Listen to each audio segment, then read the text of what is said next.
but not really visualize the altitude of all of the sources of information.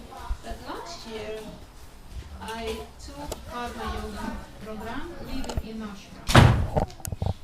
And it's interesting effect after 30 days, it's like about last week, start to see the pictures or gods or rituals completely different from comparing to the beginning when you come in to the services, how you feel, like you come from the right leg, left leg, is it right or wrong, and those type of subconscious questions you ask yourself, and then suddenly you integrate into the reality, and you start to see yourself inside and see probably all of the surrounding of the world relationship from like enlightened space, and it helped a lot through the practices. I don't think if I would see or would be able to see it by keeping reading just the sources or literature, seeing the videos.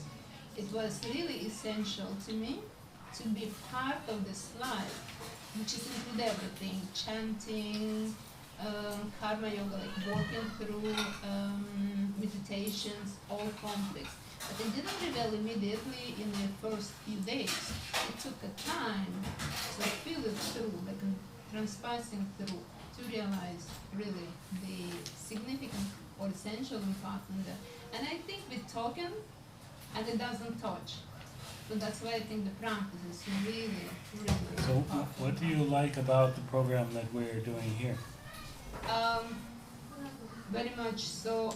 It comes again enlightening from inside, and you don't see something strange or funny when people really open up and they are kind and they like to serve. And the first guest or people not used to that type of chanting practice, they go, oh, that's really kind of uncomfortable, until they start to chant, and then it's changed from inside, and you feel part of this. So you feel that the chanting is actually very helpful and beneficial. You have personal benefit from it. Yes, you see, you understand much more. You become like really unity.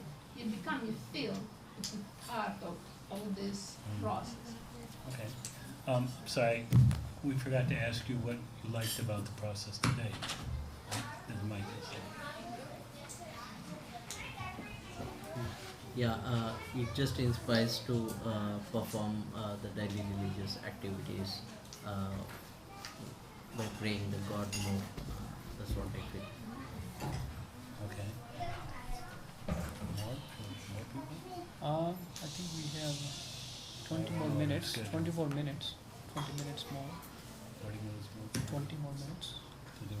to formally end, and then while having prasadam we can have So more would questions. you tell me if you want more people to speak, or Yeah, you want me to more. speak? So we can have one more question. Oh yeah, same question, sure. Ask everybody to answer both questions. Right. Otherwise, just answering one doesn't seem. So you just have Anyone else would like to share something here from their other experiences? Yes. From some previous group you've Yes. worked with? Before I was Krishna devotee, inspired by Vaishnavi, I lived in a Zen Buddhist monastery for 10 days. And after, to make the long story short, after I did the meditation, like an 8-hour meditation, basically it was silence, like no computers, no eye contact, except you get up for bathroom or to eat, or emergency, which meaning you either run out of there quick. After the 10 days, something was missing. I was feeling very, like, that 10 days helped remove some layers out of my heart. I know, because over the years we accumulate so many blockage to really become tender in our hearts to start accepting, like Krishna, for example. So after I grew up as a Catholic, and I've been searching, looking for different kind of religious practice, and then I went to this Buddhist 10-day retreat, which is basically eliminating, letting go of everything you own, anything you have in your mind, letting all of that go over 10 days. And then after the 10 days, I was feeling like it was strange because I felt like I removed a lot of layers that was blocking my heart from accepting Krishna, for example. I was feeling empty. I said, why do I feel like this? It's like I feel like I'm missing something. And I was so desperate to keep seeking what would be a good spiritual practice for me. Because I went from Catholic to Buddhism, to Zen Buddhist, to Tibetan Buddhist.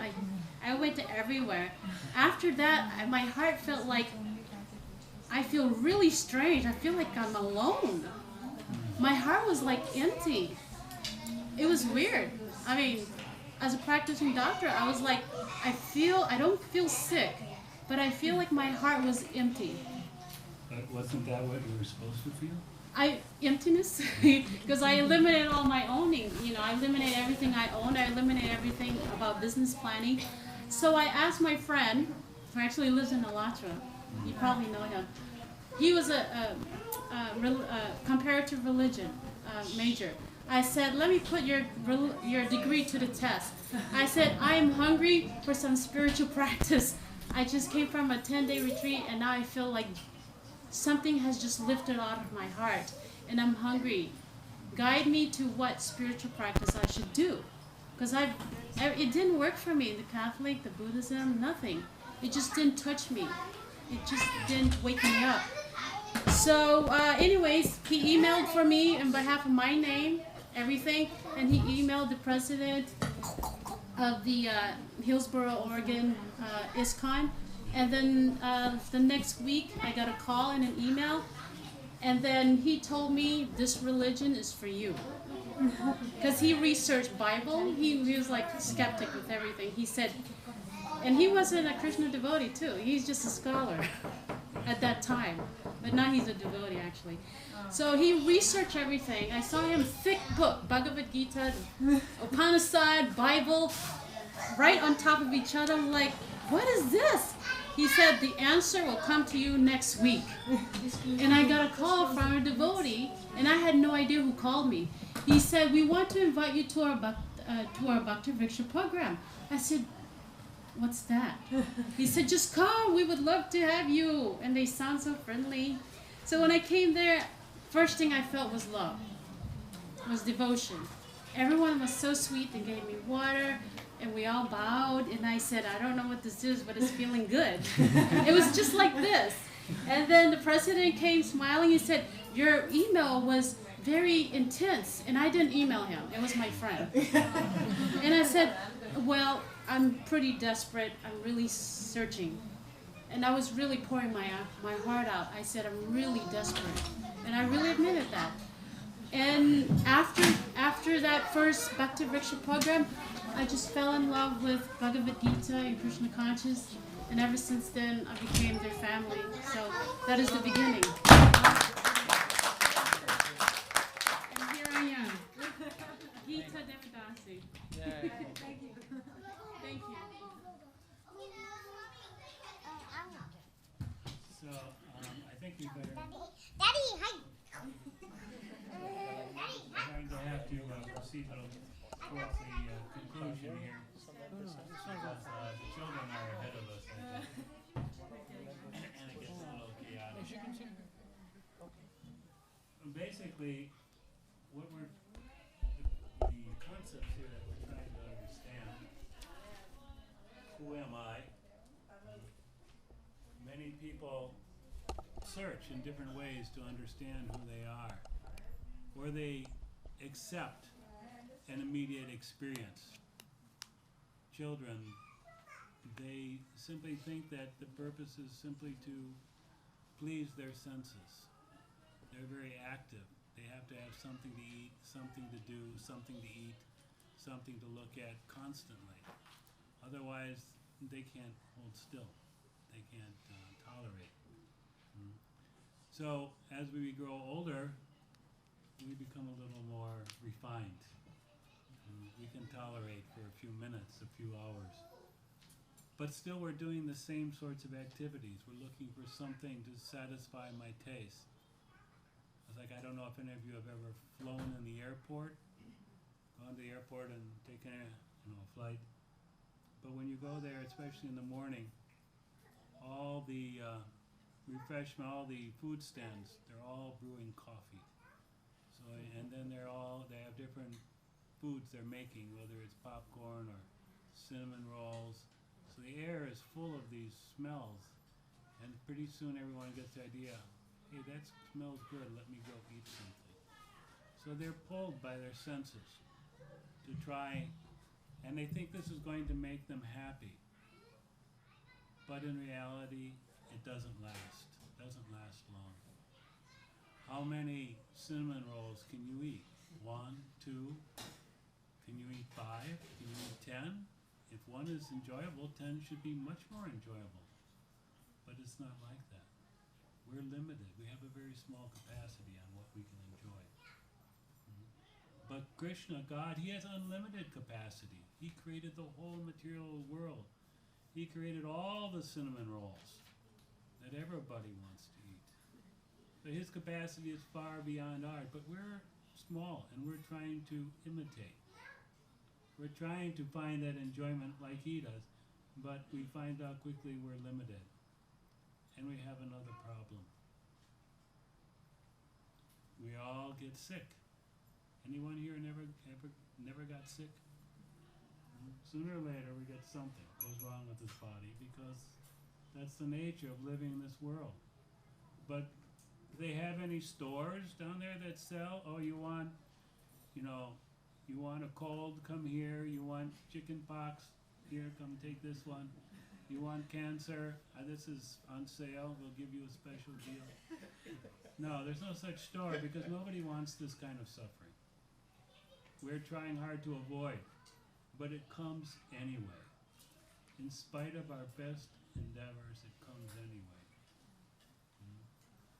And ultimately comes the final thing that we don't like, death. We can see the whole society, they're trying very hard to stay young, look young, act young, enjoy like they're young. I drove here from Gainesville, Ocala, and there's big signs. Come, retire, and enjoy. You're 60, 70-year-old. Come and enjoy. Live in our community. You'll have fun in your golden years. My father passed away about 5 years ago, but when he had retired, he was about 62. And after about 5 years, he took me aside. He said, son, I want to tell you something. They call these the golden years. There is nothing golden about it. Visiting one doctor after another, getting one disease after another. The body's breaking down step by step towards the inevitable, complete demise, where the body is finished. And nobody wants that. Nobody wants that. But we act as if this body is going to go on forever, as if this body is us, as if this body is a source of enjoyment and pleasure. But it's guaranteed it's going to get sick, it's going to suffer, it's going to die. So the concept here is that this is actually not who we are. This is why we're not happy with this suffering. Because that's not who we are. We're a spiritual being. We're meant to be Sat Chit Ananda. We're meant to be happy all the time. We're meant to be all full of wisdom, because we suffer because we don't know. You're driving down the street, you didn't see the speed sign, and the policeman pulls you over. Happened to me one time. Fortunately, he let me go, but it doesn't always work out that way. We're in ignorance. We don't know. We don't know. Oh, I shouldn't go.